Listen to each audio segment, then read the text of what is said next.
Hello दोस्तों, स्वागत है आपका इस नई वीडियो में। दोस्तों, आज हम इतिहास से संबंधित कुछ महत्वपूर्ण प्रश्न लेकर के आपके समक्ष उपस्थित हुए हैं। तो बिना देरी किए इन महत्वपूर्ण सवालों को शुरू करते हैं। चलिए, इस वीडियो का पहला प्रश्न है, कांग्रेस की पहली महिला अध्यक्ष थी। तो दोस्तों, ये आपको बताना है कि कांग्रेस की प्रथम महिला अध्यक्ष कौन बनी थी। ऑप्शन ए है कस्तूरबा गांधी, ऑप्शन बी है एनी बेसेंट, ऑप्शन सी है सरोजनी नायडू, ऑप्शन डी है सोनिया गांधी। तो ये आपको बताना था कि कांग्रेस की पहली महिला अध्यक्ष या प्रथम महिला अध्यक्ष कौन बनी थी। आपका सही उत्तर होगा एनी बेसेंट। तो एनी बेसेंट ये क्या थी, कांग्रेस की प्रथम महिला अध्यक्ष थी। और अगला पॉइंट आपको क्या ध्यान रखना है कि एनी बेसेंट जी को कांग्रेस की ये प्रथम अध्यक्ष कब बनी थी। तो आपका सही आंसर होगा 1917 में। तो 1917 में क्या होता है कि एनी बेसेंट कांग्रेस की प्रथम महिला अध्यक्ष बनती है। कलकत्ता में एक अधिवेशन होता है कांग्रेस का, तो उस अधिवेशन की अध्यक्षता वो एनी बेसेंट जी के द्वारा की जाती है। तो कांग्रेस की प्रथम महिला अध्यक्ष कौन होगी, एनी बेसेंट। ऑप्शन बी यहाँ पे सही दिया गया है। और अगला पॉइंट आपको क्या ध्यान रखना है कि ये सरोजनी नायडू जी ये कांग्रेस की दूसरी महिला अध्यक्ष थी। और दूसरी महिला अध्यक्ष ये कब बनती है, 1925 में ये दूसरी महिला अध्यक्ष बनती है। और अगला पॉइंट आपको ध्यान रखना है इसी प्रश्न से कि कांग्रेस की स्थापना कब होती है। तो ये हम सब जानते हैं कि कांग्रेस की जो स्थापना है वो सन 1885 ईस्वी में ए ओ ह्यूम जी की जी इसके क्या होते हैं, संस्थापक होते हैं। तो कांग्रेस के संस्थापक कौन है, ए ओ ह्यूम। और कब होती है कांग्रेस की स्थापना, सन 1885 ईस्वी में होती है। तो प्रथम अध्यक्ष कौन होती है कांग्रेस की महिला अध्यक्ष। आपका सही उत्तर होगा एनी बेसेंट। ऑप्शन बी यहाँ पे सही दिया गया है। अगला प्रश्न है, गौतम बुद्ध का जन्म स्थल है। तो दोस्तों, ये आपको बताना है कि गौतम बुद्ध जी का जन्म स्थल कहाँ है। ऑप्शन ए है कुशीनगर में, ऑप्शन बी है सारनाथ में, ऑप्शन सी है बोधगया में, ऑप्शन डी है लुम्बिनी में। तो ये आपको बताना था कि गौतम बुद्ध जी का जन्म स्थल यानी गौतम बुद्ध का जन्म कहाँ हुआ है, ये आपको बताना है। तो ऑप्शन डी यहाँ पे सही दिया गया है कि गौतम बुद्ध जी का जो जन्म है वो कपिल वस्तु के लुम्बिनी में होता है। कहाँ पे होता है, आप बोलोगे कपिल वस्तु के लुम्बिनी गांव में होता है गौतम बुद्ध जी का जन्म। और अगला पॉइंट आपको क्या ध्यान रखना है कि गौतम बुद्ध जी का जो जन्म है वो 563 ईसा पूर्व में होता है। कब होता है, 563 ईसा पूर्व में गौतम बुद्ध जी का जन्म होता है। और सारनाथ में गौतम बुद्ध क्या करते हैं कि अपना प्रथम उपदेश कहाँ पे देते हैं, सारनाथ में देते हैं। और सर्वाधिक जो उपदेश है वो आपका सारनाथ में दिया जाता है गौतम बुद्ध के द्वारा। तो इस प्रश्न का सही उत्तर क्या है कि कपिल वस्तु के लुम्बिनी में क्या होता है, गौतम बुद्ध जी का जन्म होता है। तो ऑप्शन डी यहाँ पे सही दिया गया है। अगला प्रश्न है, सत्यार्थ प्रकाश किसकी कृति है। तो दोस्तों, ये आपको बताना है कि सत्यार्थ प्रकाश ये किसकी कृति है। ऑप्शन ए है स्वामी दयानंद सरस्वती, ऑप्शन बी है राजा राम मोहन राय, ऑप्शन डी है स्वामी विवेकानंद, ऑप्शन डी है केशव चंद्र सेन। तो सत्यार्थ प्रकाश जो कृति है ये किसके द्वारा लिखी गई है। आपका सही उत्तर होगा स्वामी दयानंद सरस्वती। तो सत्यार्थ जो प्रकाश कृति है ये स्वामी दयानंद सरस्वती जी के द्वारा लिखी गई है। और अगला पॉइंट आपको क्या ध्यान रखना है कि सत्यार्थ प्रकाश कृति स्वामी दयानंद सरस्वती जी के द्वारा कब लिखी गई है। आपका सही उत्तर होगा सन 1874 ईस्वी में। तो 1874 में क्या किया गया है कि सत्यार्थ प्रकाश जो कृति है वो स्वामी दयानंद सरस्वती जी के द्वारा लिखी गई है। तो ऑप्शन ए यहाँ पे सही दिया गया है। और अगला प्रश्न है, बौद्ध धर्म के प्रचार प्रसार हेतु अशोक ने श्रीलंका किसको भेजा था।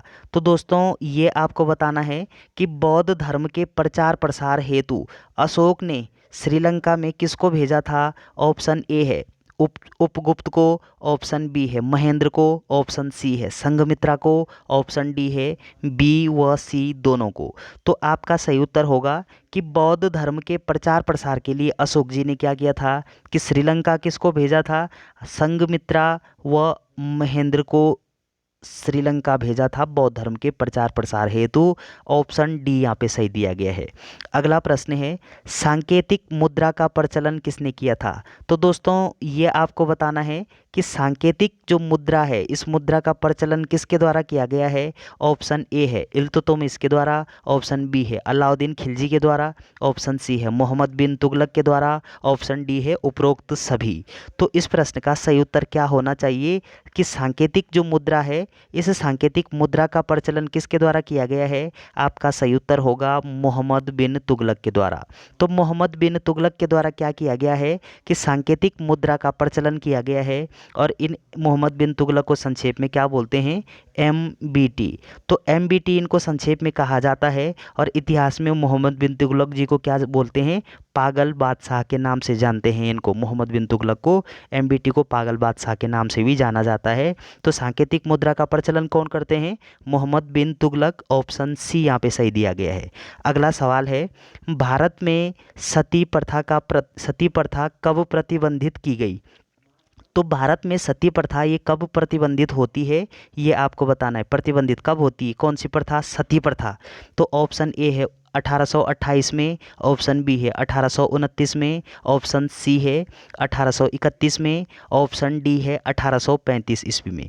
तो ये आपको बताना था कि जो ये सती प्रथा है, ये सती प्रथा कब प्रतिबंध होती है भारत में? आपका सही उत्तर होगा 1829 में। तो सन 1829 में क्या होता है कि सती प्रथा प्रतिबंध होती है। ऑप्शन बी यहाँ पे सही दिया गया है। अगला प्रश्न है, शेर शाह का मकबरा अवस्थित है। तो दोस्तों ये आपको बताना है कि शेर शाह सूरी का जो मकबरा है वो कहाँ पे स्थित है। ऑप्शन ए है रोहतासगढ़ में, ऑप्शन बी है कालिंजर में, ऑप्शन सी है सासाराम में, ऑप्शन डी है पटना में। तो ये आपको बताना है कि शेर शाह सूरी जी का मकबरा कहाँ पे है। आपका सही उत्तर होगा सासाराम बिहार में। तो सासाराम बिहार में क्या होता है? शेर शाह सूरी का मकबरा है। तो ऑप्शन सी यहाँ पे सही दिया गया है। और अगला सवाल है, सिंधु घाटी स्थल कालीबंगन किस प्रदेश में है? तो ये आपको बताना है कि ये जो कालीबंगन है ये किस प्रदेश में पड़ता है, किस प्रदेश में ये अवस्थित है। ऑप्शन ए है राजस्थान में, ऑप्शन बी है गुजरात में, ऑप्शन सी है मध्य प्रदेश में, ऑप्शन डी है उत्तर प्रदेश में। तो सिंधु घाटी स्थल ये कालीबंगन ये कहाँ पे अवस्थित है वर्तमान समय में? तो आपका सही उत्तर होगा राजस्थान में। ऑप्शन ए यहाँ पे सही दिया गया है। तो राजस्थान में क्या है? ये कालीबंगन अवस्थित है। ऑप्शन ए यहाँ पे सही दिया गया है। अगला सवाल है, अस्तो मा सद्गमय कहाँ से लिया गया है? आपको बताना है कि अस्तो मा सद्गमय ये कहाँ से लिया गया है। ऑप्शन ए है ऋग्वेद से, ऑप्शन बी है यजुर्वेद से, ऑप्शन सी है सामवेद से, ऑप्शन डी है अथर्ववेद से। तो आपका सही उत्तर होगा कि अस्तो मा सद्गमय ये ऋग्वेद से लिया गया है। और ये हम सब जानते हैं कि वेदों की जो संख्या है वो कितनी होती है? आप बोलोगे 4। कौन कौन से होते हैं? ऋग्वेद, यजुर्वेद, सामवेद और अथर्ववेद, ये 4 वेद होते हैं। अगला पॉइंट आपको क्या ध्यान रखना है कि सबसे प्राचीनतम जो वेद है वो कौन सा है? आप बोलोगे ऋग्वेद है। ऋग्वेद क्या है? सबसे प्राचीन वेद है। कौन सा? ऋग्वेद। तो चलिए दोस्तों, और ये हम सब जानते हैं कि सामवेद को क्या बोलते हैं? ये भारतीय संगीत यानी संगीत का जो जनक है वो किसको बोलते हैं? सामवेद को। तो अस्तोमा सद्गमय ये कहाँ से लिया गया है? ऋग्वेद से। ऑप्शन ए यहाँ पे सही दिया गया है। अगला सवाल है, सुभाष चंद्र बोस ने आज़ाद हिंद फौज की स्थापना कहाँ की थी? तो दोस्तों ये आपको बताना है कि सुभाष चंद्र बोस जी के द्वारा आज़ाद हिंद फौज की स्थापना किस स्थान पर की गई है, ये आपको बताना है। या फिर आपसे प्रश्न घुमा करके पूछा जा सकता है कि आज़ाद हिंद फौज की स्थापना किसके द्वारा की गई है? तब आप बोलोगे सुभाष चंद्र बोस के द्वारा।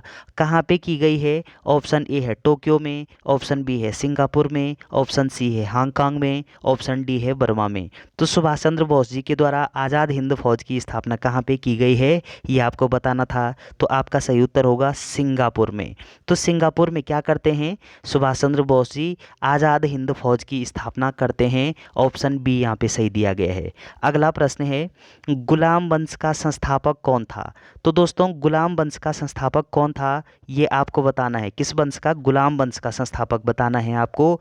तो गुलाम वंश के संस्थापक कौन होते हैं? ऑप्शन ए है कुतुबुद्दीन ऐबक, ऑप्शन बी है इल्तुतमिश, ऑप्शन सी है कैकोबाद, ऑप्शन डी है आराम शाह। तो इस प्रश्न का सही उत्तर है कि गुलाम वंश के संस्थापक कुतुबुद्दीन ऐबक होते हैं। और जबकि अगला पॉइंट आपको क्या ध्यान रखना है कि गुलाम वंश का जो वास्तविक संस्थापक है वो इल्तुतमिश जी को माना जाता है। तो ऑप्शन ए यहाँ पे सही दिया गया है। गुलाम वंश के संस्थापक कौन होते हैं? कुतुबुद्दीन ऐबक। जबकि इल्तुतमिश क्या होते हैं? ये गुलाम वंश के वास्तविक संस्थापक होते हैं। ऑप्शन ए यहाँ पे सही दिया गया है। और अगला सवाल है कि 1911 में आयोजित दिल्ली दरबार के समय भारत के वायसराय थे। तो दोस्तों 1911 में क्या होता है कि दिल्ली दरबार आयोजित होता है। तो दिल्ली दरबार, आपसे सवाल पूछा जा सकता है कि दिल्ली दरबार कब आयोजित हुआ था? आप बोलोगे 1911 में आयोजित हुआ था। और उस समय भारत के वायसराय कौन थे ये आपको बताना है। ऑप्शन ए है लॉर्ड मिंटो, ऑप्शन बी है लॉर्ड इरविन, ऑप्शन सी है लॉर्ड हार्डिंग, ऑप्शन डी है लॉर्ड लिटन। तो 1911 में दिल्ली दरबार आयोजित हुआ था, तो उस समय भारत के वायसराय कौन थे ये आपको बताना था। तो आपका सही उत्तर होगा लॉर्ड हार्डिंग। तो लॉर्ड हार्डिंग की अध्यक्षता में क्या होता है, इनके नेतृत्व में क्या होता है कि 1911 में दिल्ली दरबार आयोजित होता है। आपका सही उत्तर ऑप्शन सी यहाँ पे सही दिया गया है। तो चलिए दोस्तों, वीडियो अगर आपको अच्छी लगती है तो चैनल को सब्सक्राइब करना ना भूलें। Thanks for watching.